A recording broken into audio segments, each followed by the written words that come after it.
الرحیم۔ آج ہم آپ حضرات کے سامنے بہشتی ثمر حصہ اول میں آئے ہوئے سوالات کے جوابات، وضو کے اندر وضو کا بیان جو شروع ہو رہا ہے، اس میں آئے ہوئے سوالات کے جوابات لے کر آپ کے سامنے حاضر ہوئے ہیں۔ بغور سماعت فرمائے۔ سوال نمبر 1، وضو کے فرائض بتلاؤ۔ جواب: وضو میں فقط 4 چیزیں فرض ہے۔ نمبر 1، ایک مرتبہ پورے چہرے کا دھونا۔ نمبر 2، ایک مرتبہ کہنیوں سمیت دونوں ہاتھوں کا دھونا۔ نمبر 3، ایک بار چوتھائی سر کا مسح کرنا۔ نمبر 4، ایک مرتبہ ٹخنوں سمیت دونوں پاؤں کا دھونا۔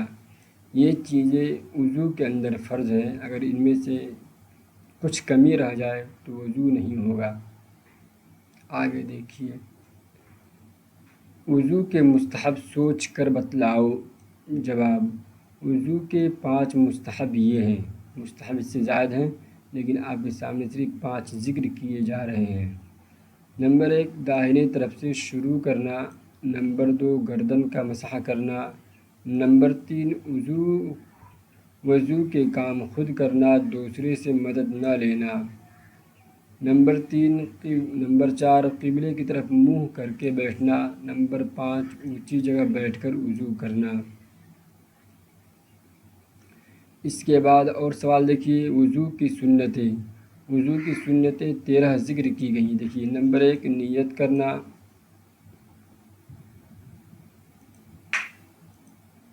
نمبر 2، بسم اللہ پڑھنا۔ نمبر 3، دونوں ہاتھوں کو دھونا۔ نمبر 4، مسواک کرنا۔ نمبر 5، کلی کرنا۔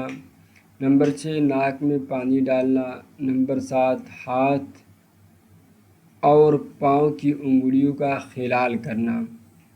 نمبر 8، تمام اعضاء کو 3 بار دھونا۔ نمبر 9، پورے سر کا مسح کرنا۔ نمبر 10، کانوں کا مسح کرنا۔ نمبر 11، ترتیب سے وضو کرنا۔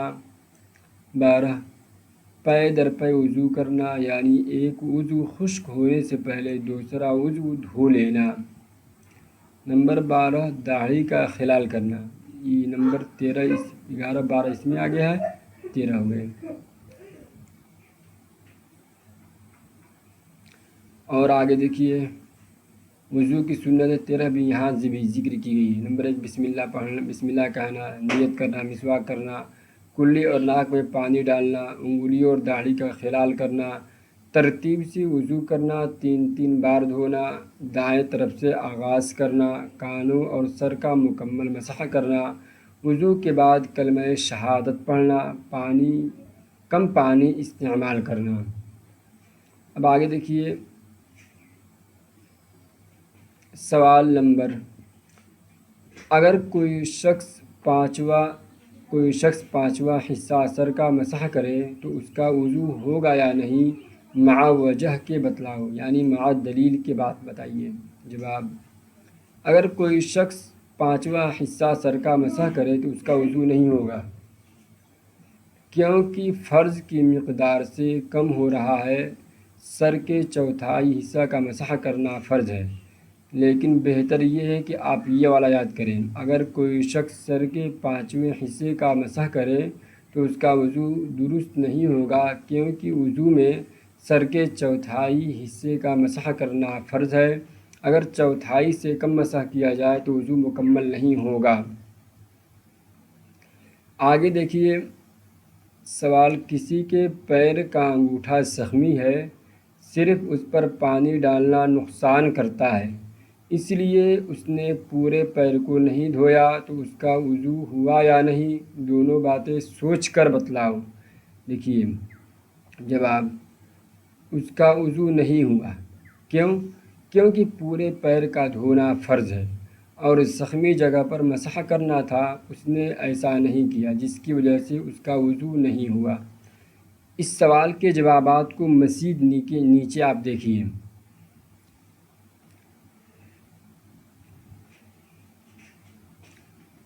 اگر زخم پر پانی ڈالنے سے نقصان کا اندیشہ ہو تو صرف مسح کرنا کافی ہے، اور اگر مسح بھی نقصان دے رہا ہو تو اسے چھوڑنا جائز ہے۔ فقہ شافعی، مالکی اور حنبلی تمام فقہا کا اتفاق ہے کہ اگر پانی نقصان دے رہا ہو تو صرف مسح پر اکتفا کیا جا سکتا ہے یا تیمم کیا جا سکتا ہے۔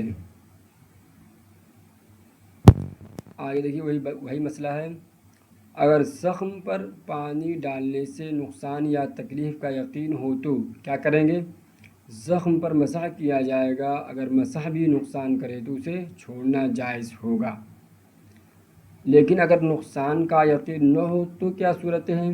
وضو درست ہوگا کیونکہ اسلام میں آسانی ہے۔ آگے دیکھیے نمبر 2، اگر نقصان کا یقین نہیں بلکہ محض شک ہے تو پورے پیر کو دھونا فرض ہوگا، اگر دھونے سے اجتناب کیا تو وضو درست نہیں ہوگا۔ لہٰذا اگر واقعی پانی ڈالنے سے نقصان کا خطرہ ہے تو وضو درست ہوگا، اور اگر نقصان کا یقین نہیں تو پیر دھونا فرض ہوگا۔ اور مسئلہ دیکھیے، سوال، کسی کے چاقو لگا اور خون نکل آیا لیکن بہا نہیں، اور دوسرے کے چھری لگی، اس کے خون کے ترارے بدھ گئے، بتاؤ کس کا وضو رہا اور کس کا وضو ٹوٹا؟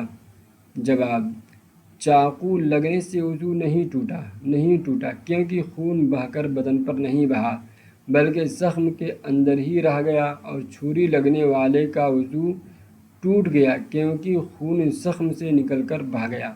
اس مسئلے کو بھی مزید دیکھیے نیچے، چاقو لگنے کے بعد کیا لکھا ہوا ہے؟ چاقو لگنے کے بعد اگر خون نکلا لیکن بہا نہیں، وضو نہیں ٹوٹے گا۔ چھری لگنے کے بعد خون کے ترارے بہہ گئے، وضو ٹوٹ جائے گا۔ لہذا پہلے شخص کا وضو باقی ہے اور دوسرے شخص کا وضو ٹوٹ چکا۔ اب دیکھیے وضو کے بعد اب بتا رہے ہیں غسل کا بیان۔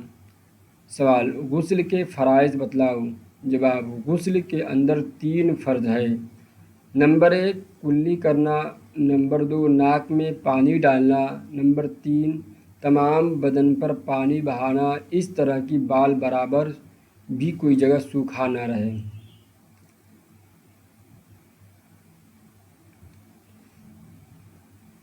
دیکھیے نیچے اگر آپ مختصر میں کہنا چاہیں، غسل کے اندر 3 فرض ہیں۔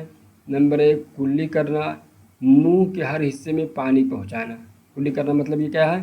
منہ کے ہر حصے میں پانی پہنچانا۔ نمبر 2 ناک میں پانی ڈالنا، یعنی ناک کے نرم حصے تک پانی پہنچانا۔ نمبر 3 پورے جسم پر پانی بہانا، کسی جگہ خشک نہ رہنے دینا۔ یہ وضو کے فرائض ہیں۔ آگے دیکھیے، وضو آیا پانی سے ہی جائز ہے یا پانی کے علاوہ کسی عرق وغیرہ سے بھی وضو جائز ہے یا نہیں؟ دیکھیے لکھا ہوا ہے سوال، عرق بادیان نہایت صاف، شفاف، پاک موجود ہے، اس سے وضو جائز ہے یا نہیں؟ جواب، عرق بادیان سے وضو جائز نہیں ہے۔ کیوں؟ اس کے تفصیلات نیچے لکھیے۔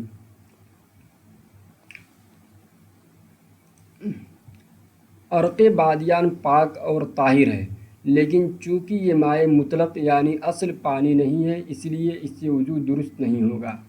اور آگے دیکھیے، وضو کے لیے صرف پانی، چاہے کنویں، بارش، ندی یا نل کا ہو، استعمال کرنا ضروری ہے۔ لہٰذا عرق بادیان خوشبو یا دوائی کے طور پر تو استعمال ہو سکتا ہے، مگر اس سے وضو نہیں کیا جا سکتا۔ یہ مسئلے کی وضاحت ہو گئی۔ آگے دیکھیے، کنویں میں اگر گلہری گری اور زندہ نکل آئی تو کتنا پانی نکالنا چاہیے؟ جواب، پانی نکالنے کی ضرورت نہیں، اس لیے کہ کنواں پاک ہے۔ یہ تو مختصر جواب ہے، اس کی تھوڑی سی تفصیل نیچے دیکھیے۔